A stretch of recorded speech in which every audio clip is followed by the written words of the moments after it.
कि आप एक बच्चे को अगर कोई गिफ्ट देना चाहते हैं ना, तो एक गिफ्ट दीजिए, वो है प्यार। माँ बाप के बीच में जो भी झगड़े होते हैं वो बच्चों तक कभी मत लाइए। अगर झगड़ा कर भी रहे हैं, जो कि हस्बैंड वाइफ है, होता भी है, तो कमरे के अंदर करें। बच्चों को पता नहीं चलना चाहिए कि कोई प्रकार का मतभेद चल रहा है। अब इस पर होता यह है कि एक बार एक कपल जो एक दूसरे से पहले बहुत प्यार करते थे, लेकिन कुछ ऐसे 10-15 साल गए कि दोनों के रिलेशन के अंदर अट्रैक्शन खत्म हो गया, एक दूसरे से प्यार कम हो गया। बीवी तो अपने पति से हमेशा प्यार करती है, लेकिन हस्बैंड का इंटरेस्ट उनकी वाइफ से उठ जाता है। तो वो घर पर आते हैं, उन्हें कोई दूसरी औरत मिल गई है। उनकी वाइफ जेन उसके पास जाते हैं और उसके सामने डिवोर्स पेपर रखते हैं। एकदम से वो सोचती है, देखती है, जलना उठती है कि ये क्या है। हस्बैंड कहता है, मैं डिवोर्स चाहता हूं, मैं किसी और लड़की से प्यार करने लगा हूं और उससे शादी करना चाहता हूं, तो प्लीज तुम ये डिवोर्स पेपर साइन कर दो। काफी साल ऐसे हो गए थे कि ये दो एक दूसरे के साथ ज्यादा बात नहीं किए थे, एक दूसरे में कोई इंटरेस्ट थे। वो देखती है डिवोर्स पेपर, झुंडला उठती है, डांटती है, रोती है, गिड़गिड़ाती है, लेकिन फिर शांत हो जाती है। रात भर कमरे में बैठकर सोच रही है, रो रही है और कुछ लिखे जा रही है। लिखने के बाद सुबह हो जाती है और सुबह होकर हस्बैंड के सामने जाती है, कहती है कि तुमने तो डिसाइड कर लिया है कि तुम्हें डिवोर्स चाहिए। मैं डिवोर्स देने के लिए तैयार हूं, मुझे क्या चाहिए डिवोर्स के बाद ये मैं तुम्हें बता दूं। हस्बैंड को लगा अब ये मांगेंगी प्रॉपर्टी, आधा हिस्सा, आधा घर। देने को वो तैयार था, लेकिन वो सिर्फ कहती है कि मुझे तुम्हारा कोई पैसा, कोई घर, कोई संपत्ति नहीं चाहिए, बस मुझे चाहिए मोहलत। मेरे बच्चे की अभी एग्जाम्स है आने वाले 3 महीनों के अंदर, तो मैं अभी उस पर कोई बुरा इफेक्ट नहीं लाना चाहती, बिकॉज अब वो डिवोर्स की न्यूज सुनेगा तो उसकी पेपर्स खराब हो सकते हैं, उसका साल बिगड़ सकता है। तो एक काम करिए, 3 महीने तक आपको मैं डिवोर्स नहीं देने वाली, ये मोहलत मुझे दीजिए, और दूसरी शर्त यह है कि ये 3 महीने में आप मेरे साथ उसी तरह रहेंगे जैसे कि तब रहे थे कि जब हमारी शादी हुई थी। हमारी जब शादी हुई थी तब आप अपनी गोद में उठाकर इस दरवाजे से मुझे अंदर लेकर आए थे। रोज सुबह मॉर्निंग में आप मुझे अपनी गोद में उठाकर नीचे ब्रेकफास्ट के लिए लेकर आते थे।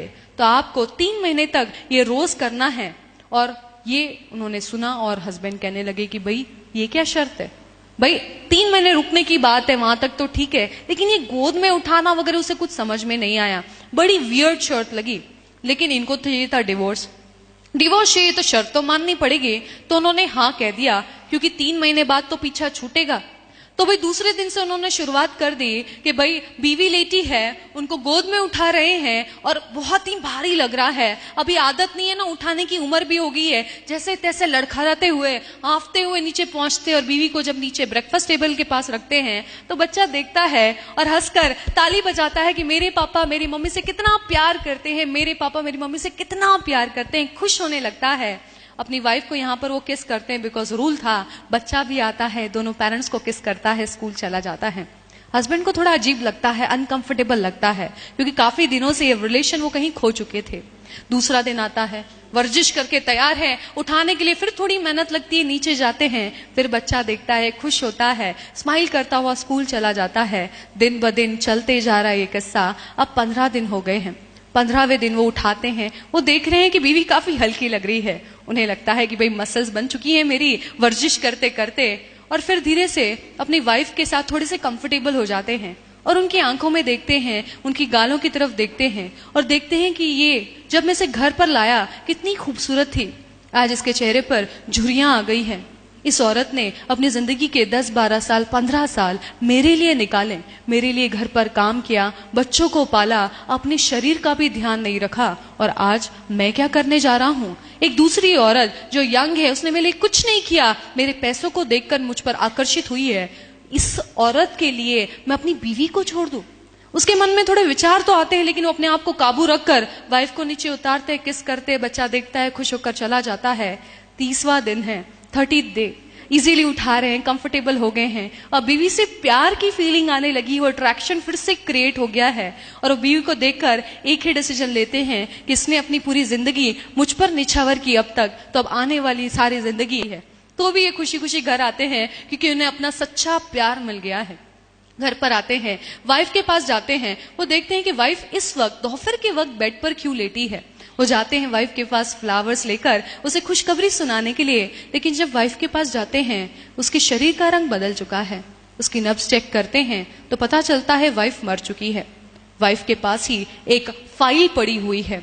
वो फाइल थी कि जिसमें लिखा था कि रिपोर्ट से ये उसके वाइफ की, उसकी वाइफ को कैंसर हो गया था। घर परिवार की परवरिश करते हुए उसे कब कैंसर हुआ, अपने पति को वो उस दिन यही बताना चाहती थी कि मुझे कैंसर हो गया है, लेकिन पति ने डिवोर्स की न्यूज रखी। वो चाहती तो उस दिन डिवोर्स दे सकती थी क्योंकि आखिरी के 30 दिन थे उसके पास, लेकिन उसने देखा कि अगर मैं डिवोर्स के बाद 30 दिन में मर जाती हूं तो मेरा बच्चा हमेशा ये सोचता रहेगा कि मेरे बाप के कारण मेरी माँ मरी।